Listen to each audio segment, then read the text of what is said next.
Merci d'être tous remontés sur scène. Je vais vous poser quelques petites questions pour confronter un petit peu les points de vue. Et en premier, je vais vous savoir pourquoi est-ce que vous avez, pour ceux qui ont choisi la monétisation, pourquoi vous avez choisi de tarifer vos contenus et quelles sont les vertus de cette tarification. On l'a vu là très bien avec l'intervention de Laure et je pense que pour vous, ça doit être à peu près identique. On n'est pas sur une rentabilité à outrance.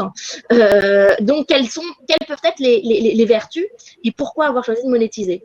Peut-être reprendre dans l'ordre. Aurélie, si vous voulez commencer à répondre. Oui, bien sûr. Effectivement, on a fait le choix de la monétisation pour le public scolaire, puisqu'on a estimé que c'était très important dans un contexte qu'on a souhaité de qualité, comme toujours, parce que c'est fondamental dans la médiation qui est donnée, et aussi d'intimité d'une certaine façon, c'est-à-dire qu'on est vraiment en one-to-one, on est comme si on était au musée, donc on a un médiateur en direct avec une classe, avec une prestation, encore une fois, de qualité équivalente, avec une expérience différente, mais un contenu équivalent. Ça nous semblait important, par le fait de monétiser, donc c'est 100 € pour rappel, de donner une valeur à cette expérience-là, sachant que au final, les freins qu'on a rencontrés par rapport à cette expérience de visite guidée à distance avec les scolaires, c'est pas le problème des sous, hein, puisque c'est peu cher. Je pense même qu'on pourrait augmenter. Le problème est plutôt technologique. Clairement, il y a plutôt des craintes que ça fonctionne pas, une appréhension par rapport à la compréhension globale du dispositif. Voilà. Donc voilà. Et quand il s'est agi d'offrir cette expérience de visite à distance au grand public, on s'est posé la question, mais pas très longtemps, et on est très vite tous tombés d'accord qu'a fortiori dans un contexte de confinement où on est déjà empêché, ça aurait été un frein supplémentaire et c'était pas du tout le moment de rajouter des freins alors même qu'on pouvait plus aller au musée.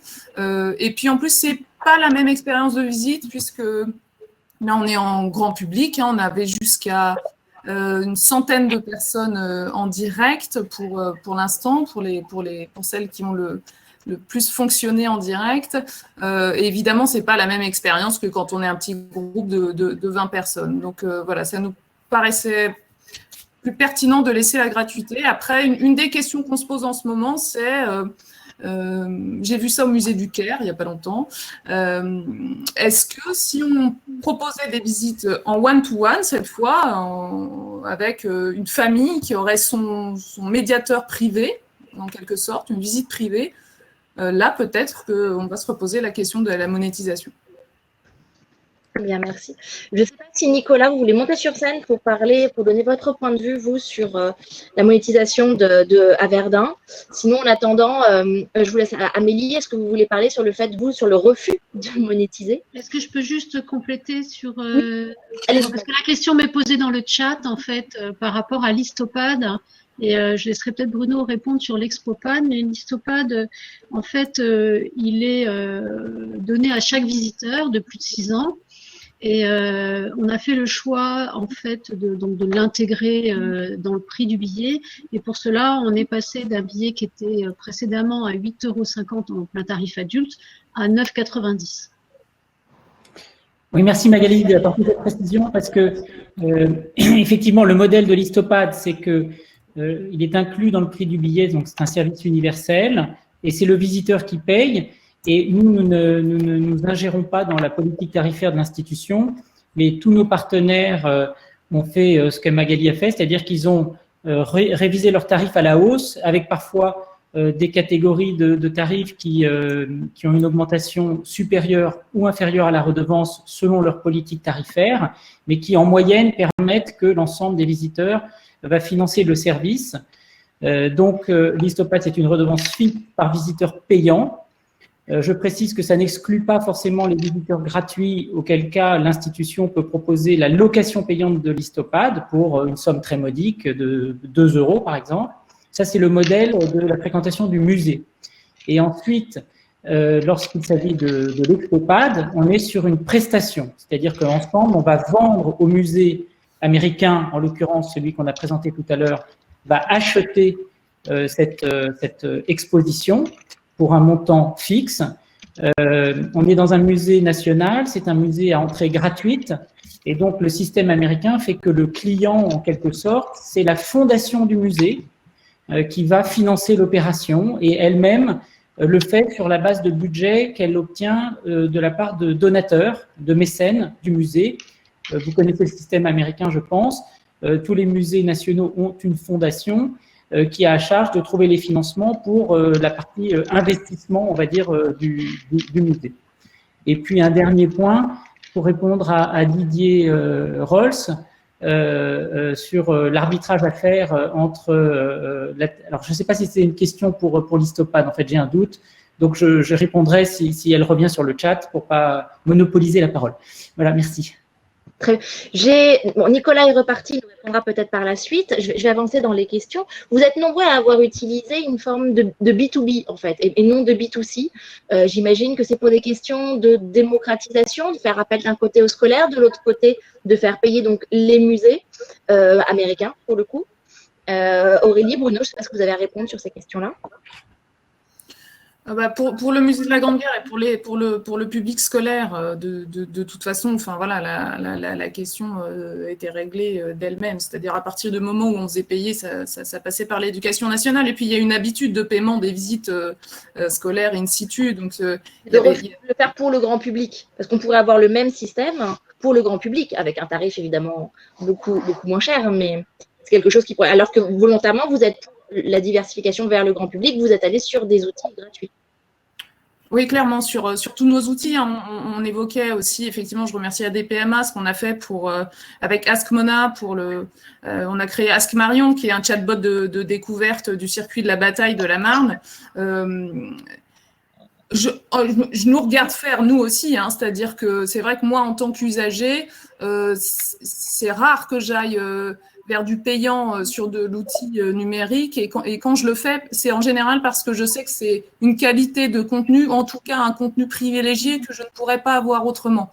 Là, on est quand même sur quelque chose qui soit va ajouter de l'information à une visite sur place, comme avec le chatbot Ask Mona, soit quelque chose qui donne un aperçu. C'est aussi ça l'idée des web visites, c'est un point d'entrée pour une future visite physique du musée. C'est bien sûr aussi ça l'objectif, c'est ça qui se passe d'ailleurs, c'est qu'on a des commentaires de gens qui disent « c'est génial, j'aperçois le musée, du coup ça me donne envie de venir ». Et en ça, pour moi, ça remplit son objectif sans que j'ai besoin d'aller monétiser ce moment-là. Très fait. Sarah, juste pour vous dire, il y a des questions sur le chat, donc je ne sais pas si on le fait comme ça, un peu en live. Vous inquiétez pas, elles seront posées par la suite. Pardon. Non, là, j'étais sur alors, Nicolas, puisque vous êtes là, on en profite. Oui, désolé. Les motivations à la monétisation et sur le fait de passer, pour le coup, vous en B2C et nous en B2B. Oui, nous, en fait, par rapport pour l'option, quoi qu'il en soit, pour la production, enfin, je vais rebondir d'abord sur ce qu'ont dit les autres intervenants. C'est vrai que quand on a créé l'application, nous, enfin, la visite virtuelle du Mémorial de Verdun, c'était vraiment pour remplacer la visite en temps de confinement. Maintenant que les confinements, enfin, on est dedans, mais on va ressortir, l'idée, c'est un outil complémentaire, il va sans dire. Et c'est une autre manière, je rebondis sur ce que dit Aurélie Péréten, c'est une autre manière, finalement, de voir autrement, d'approcher autrement, finalement, la visite et d'utiliser les outils pour cette visite-là. Voilà, je tenais à le dire parce que j'étais coupé, techniquement.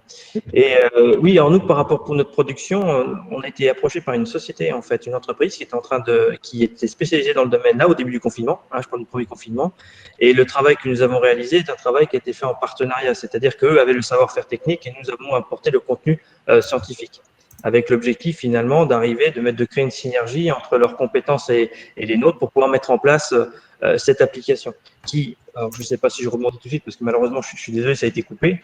Mais l'idée, c'est que vous avez vu qu'il y a eu très peu d'entrées visiteurs, très peu d'entrées payantes, j'entends. Il y a eu 8500 visites, 50 payantes.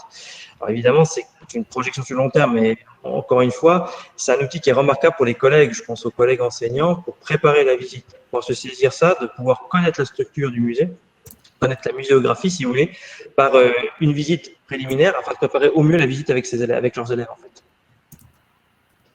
Tout à fait. Autre question, est-ce que le fait d'avoir tarifé ces contenus impacte-t-il le rôle et la considération qui est faite du médiateur qui est au milieu? Est-ce que vous avez des retours sur cet aspect-là? Nous, on n'a pas de médiateur. Donc, Il n'y a pas de médiateur. Oui, alors nous, il y a 5 médiateurs. On a la chance d'avoir 5 médiateurs au musée de la Grande Guerre. C'est aussi une façon de valoriser leur travail. Alors là, c'est quand c'est payant avec le public scolaire. Mais ce que je voulais dire là-dessus, sur la particularité aussi des visites guidées à distance du musée, c'est que c'est un nouveau métier pour les médiateurs. Ça les a obligés à devenir à la fois scénaristes et à la fois réalisateurs de leur propre visite. Donc, c'est un énorme travail quand même qu'il ne faut pas négliger parce qu'on est très sollicité en ce moment, et j'en suis très contente évidemment, par de nombreux musées et institutions culturelles qui se posent la question de créer ce dispositif. C'est vraiment... moi, je les salue d'ailleurs ici, mon équipe, mais ça a été vraiment un travail de repenser les visites existantes pour s'adapter à un temps plus court, parce qu'on est sur 40-45 minutes, alors qu'en visite sur place, on est plutôt sur 1h30, voire 2h. Et puis, on a plusieurs caméras à manier. On a aussi la possibilité d'ajouter du contenu en ligne, des vidéos, des photos pendant les déplacements. Donc, c'est vraiment un nouveau métier là, qui vient s'ajouter à leur métier traditionnel. Et voilà, je les salue parce que c'est vraiment un gros travail. Qui réinvente le métier et qui doit nécessiter de la formation. D'ailleurs, le métier de modérateur a aussi beaucoup changé quand on est passé en webinaire. Pour faire la transition. Amélie, oui, vous voulez parler? Oui, non, du coup, je vais rattraper les différentes questions auxquelles vous avez répondu. Simplement, en effet, je préférais vous laisser m'imiter parce que nous, c'est pas tout à fait le même modèle. En effet, nous, on a toujours choisi de laisser nos contenus gratuits pour l'utilisateur. À la fois, donc, bon, déjà parce que notre mission au départ, c'était vraiment à la création d'articles de parler de la culture différemment et du coup d'y faire rentrer des personnes qui n'étaient pas non plus habituées à la fréquenter. Donc déjà d'entrée de jeu, on se disait que c'était pas en la rendant payante qu'on les ferait sauter à pieds joints dans ce nouvel univers qu'ils ne connaissaient pas.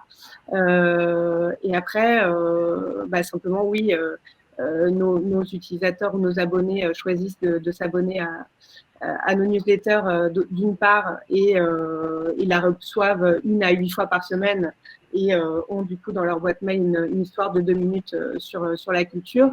Ça, ils le reçoivent gratuitement, ils le recevront toujours gratuitement. Dans le chat, j'ai bien dit qu'on passerait jamais à un modèle payant. Simplement par observation, parce qu'aujourd'hui, on ne connaît pas vraiment de newsletters payantes qui marchent fondamentalement bien, payantes par l'utilisateur. Et à l'heure du tout gratuit, c'est très difficile de le faire fonctionner comme ça. Et en plus, ça répondait à notre mission, c'est-à-dire, voilà, on ne demande pas de l'argent à celui qui est invité à s'initier à la culture. En revanche, oui, ces newsletters sont financés par des collèges de partenaires chaque fois qu'on les lance, comme le CNRS, la Cour des comptes pour Economy Tips, le CNRS pour Science Tips, et du Louvre au musée de l'Armée, évidemment, pour Art Tips, Musique Tips, la Philharmonie. Donc, à chaque fois, on réunit un certain nombre de partenaires intéressés par le sujet et on leur donne un accès à la base d'abonnés en faisant des coups de projecteur sur un artiste, un lieu de patrimoine sur le territoire, etc. C'est comme ça qu'elles sont financées. Je répondais à cette question parce qu'elle m'était posée dans le chat. Ensuite, pour les parcours d'apprentissage en ligne, du coup, c'est financé quand ce sont des commandes de la part de musées, d'institutions, de ministères ou autres. C'est simplement l'institution en elle-même qui nous la commande.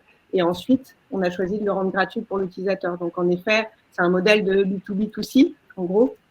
Mais l'utilisateur n'a pas à le payer puisque on mise plutôt sur la mission de démocratisation culturelle et de diffusion culturelle qui est assignée aussi à l'institution en plus de la nôtre que nous nous sommes donnée tout seuls. Voilà. Et ce qui est assez étonnant et qu'on entend dans beaucoup de vos conversations et de vos réponses, c'est qu'on parle beaucoup de démocratisation culturelle, de services publics. On a pourtant aujourd'hui dans le modèle commun déjà une billetterie dont on doit s'acquitter pour beaucoup de lieux, qui n'est pas forcément un frein à la visite. Il y a de nombreux débats sur la question de la gratuité. Et de l'autre côté, on a aussi parfois, en plus de la billetterie, des audioguides sur place, les vieilles versions d'audioguides, si j'ose dire, qui sont à rajouter en surplus. Et pourtant, on voit clairement qu'il y a ce frein quand on passe au support numérique. Alors même que le contenu est tout à fait équivalent en termes de qualité, hein, j'entends, à ce qui était proposé par le passé. Et donc, si globalement, on a vu là que sur l'ensemble de vos réponses, qu'on avait une volonté d'être le plus accessible possible monétairement, est-ce que les contenus gratuits que vont proposer les Airbnb, les expériences, les Amazon, les Facebook Live et autres qui sont accessiblement gratuitement, est-ce que c'est une concurrence pour ce que vous proposez? Moi, spontanément, j'ai envie de vous dire que contrairement à Amazon ou Facebook, j'ai un musée. Et pas n'importe lequel. Donc non, vraiment l'idée, c'est d'avoir de la transformation derrière. Hein. J'ai en tête l'exemple d'une classe de Palo Alto, parce qu'évidemment, ça permet ce dispositif d'aller chercher des classes à Singapour, en Afrique. Enfin voilà, ça c'est génial comme expérience, également pour nos médiateurs et pour le musée. Cette classe de Palo Alto qui allait une fois par an en France, maintenant, elle fait un crochet par le musée de la Grande Guerre. Donc, il y a derrière quand même toujours l'objectif d'avoir une transformation avec une visite réelle. Oui, Aurélie, je veux bien rebondir aussi là, sur ce que vous venez de dire, parce que nous, on a la même impression qu'on peut faire un distinguo entre ce qu'on va appeler visite augmentée, qui récompense le visiteur qui fait l'effort de venir, de payer son billet d'entrée, et on veut que cette expérience de visite soit la plus inoubliable possible. Bon. Et puis, il y a la visite virtuelle qui peut se faire n'importe où et qui est à ce moment-là dissociée du musée. Or, nous, notre métier, c'est d'abord la visite augmentée au service de la visite bien réelle. Et il se trouve que l'expérience d'expo éphémère qu'on vous a présentée, c'est finalement une façon de projeter hors les murs une visite qui devient du coup un peu virtuelle, puisque je ne suis plus dans le musée, mais qui est quand même une expérience de visite, en quelque sorte, qui est liée à un site, là, en l'occurrence, le musée américain, qui est lié à une démarche de visiteur classique, d'expo. Et c'est comme ça, aujourd'hui, qu'on a envisagé de continuer à pouvoir, je dirais, non seulement rendre d'abord le service aux visiteurs dans le musée, mais aussi un service au musée lui-même pour développer sa notoriété internationale. J'allais compléter effectivement, c'est-à-dire que l'Expopad pour nous, alors au-delà d'une source de revenus, hein, ça a été dit tout à l'heure, nous sommes un musée privé, donc associatif, donc ne vivant que de ces recettes de billetterie et de boutique. L'Expopad peut être une source de revenus, mais c'est aussi clairement un outil de promotion, de communication et aussi de légitimité sur le territoire américain que l'on n'a pas non plus les moyens d'aller démarcher avec des grandes campagnes de communication. Donc l'objectif est aussi de faire, grâce à cette Expopad, tout simplement de donner envie aux visiteurs américains de venir ensuite à Sainte-Mère-Église découvrir le musée. Laure, je crois que vous voulez intervenir. Oui, je veux juste préciser quelque chose par rapport aux grandes plateformes Amazon, etc. Je pense que je rejoins tout à fait ce qu'a dit Aurélie, et en tout cas dans les appels à projets et le réseau qu'on anime au ministère des Armées, on voit bien que l'implantation sur les territoires, la proximité est aussi une force importante, et dans tous les projets qui ont été soutenus par cet appel à projet, et les autres aussi, parce qu'on soutient aussi via d'autres modes de financement des projets de ce type-là au ministère des Armées, on est vraiment sur des projets qui s'inscrivent sur leur territoire avec une proximité par rapport au public, et ça c'est aussi un élément fort qui différencie de ces grandes plateformes qui proposent des contenus gratuits. Tout à fait. Je vais laisser Isabelle qui va nous retranscrire un certain nombre de questions qui ont été posées au fil de vos interventions sur le chat, d'autres la question de l'évaluation de tous ces contenus. Isabelle, je vous laisse retransmettre tout ça. Oui, bonjour. Donc, les échanges ont été nombreux sur le chat. Vous êtes nombreux à échanger entre vous et à poser des questions à nos intervenants. D'ailleurs, Sarah, vous avez déjà posé pas mal de questions qui étaient portées par le public. Si j'en retiens une, ça serait de savoir sur quel modèle économique s'appuient les dispositifs développés, notamment en termes de financement. Comment est-ce qu'ils ont été financés? Est-ce qu'il y a eu des apports de l'institution elle-même, de collectivités? Est-ce qu'il y a eu un appel à du mécénat assez diversifié, du financement participatif? Voilà. Comment est-ce qu'ont été financés vos différents dispositifs? Alors pour le musée de la Grande Guerre, si vous voulez, je peux répondre. Le musée de la Grande Guerre a ouvert en 2011 avec une campagne de mécénat importante pour la création du musée. Sur le budget total du musée, il y a eu 10% de fonds collectés en mécénat financier ou de compétences. Et quand j'ai pris mes fonctions en 2012, un an après l'ouverture, il restait le mécénat de compétences d'Orange. Et il fallait en gros décider avec Orange de ce qu'on allait faire. Donc c'est un mécénat de compétences pour ce dispositif de visite guidée à distance qui était à l'époque de 50 000 €. On a quand même fait 15 mois de développement, donc je pense que en fait ça a été plus que 50 000 € au final. Et ensuite maintenant, à l'inverse, le musée paye des frais de fonctionnement en fait, voilà, de maintenance du dispositif. Et le musée de la Grande Guerre a souvent alterné entre des dispositifs qu'il allait chercher, donc il allait payer lui-même, ce mécénat d'Orange, et on a aussi la chance d'être très souvent choisi comme un lieu d'expérimentation. Donc on a expérimenté aussi un robot de visite. Donc voilà, ça c'est encore un autre moyen de travailler dans ces nouveaux outils digitaux et numériques. Donc je crois qu'on a expérimenté après à peu près tout ce qui était possible. On a aussi bénéficié de l'appel à projet de la DPMA pour développer donc Ask Marion. Donc il y a beaucoup de financements possibles. Je peux répondre pour l'Histopad peut-être sur la question du financement. En fait, puis Bruno complétera, mais on a déjà répondu un peu dans le chat, c'est que en fait pour le musée, on est plutôt, en fait, il n'y a pas eu d'investissement qui a été réalisé par le musée. On est sur un système de redevance fixe par visiteur payant. Donc la rentabilité là, elle est plutôt à regarder du côté de Histovery, puisque en ce moment, si je prends le mois de novembre, confinement égale 0 visiteur égale 0 redevance. Merci Magali. Oui, le système, enfin la proposition faite par Histovery, c'est que c'est Histovery qui supporte 100% des investissements initiaux et 100% des investissements continus en termes de réinvestissement, c'est-à-dire les mises à jour, l'entretien sur place du matériel, les services continus que l'on fournit, du type la data ou le e-marketing. Donc ça, c'est l'apport en valeur pour le musée qui ne finance rien au départ, mais ensuite qui nous rétribue par le biais de cette redevance qu'il paye par visiteur payant. Que ce soit bien clair pour tous.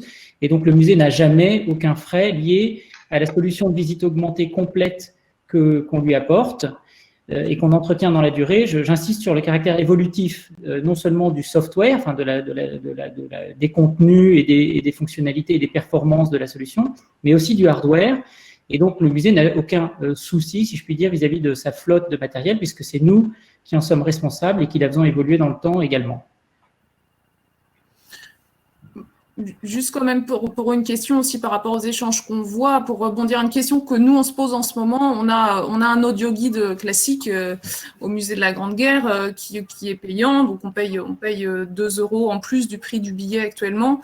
Ce dispositif, on veut le faire évoluer l'année prochaine, avoir quelque chose de plus contemporain. Donc, on travaille sur un parcours sonore qui sera accessible à tout le monde depuis son smartphone, grâce à un système de pictos à l'intérieur du musée. Là, clairement, du coup, on se repose la question de faire payer. C'est une question compliquée parce que du coup, qu'est-ce qu'on fait payer? Autant quand on a un audio guide, on fait payer le matériel, le prêt du matériel, l'entretien du matériel, l'achat, les frais de fonctionnement. Là, on va s'appuyer sur le fait que chaque visiteur, 99% des visiteurs aient son matériel. Donc, sans doute, on va aller à nouveau vers une gratuité, mais là, ça va poser une question de manque à gagner quand même. Voilà.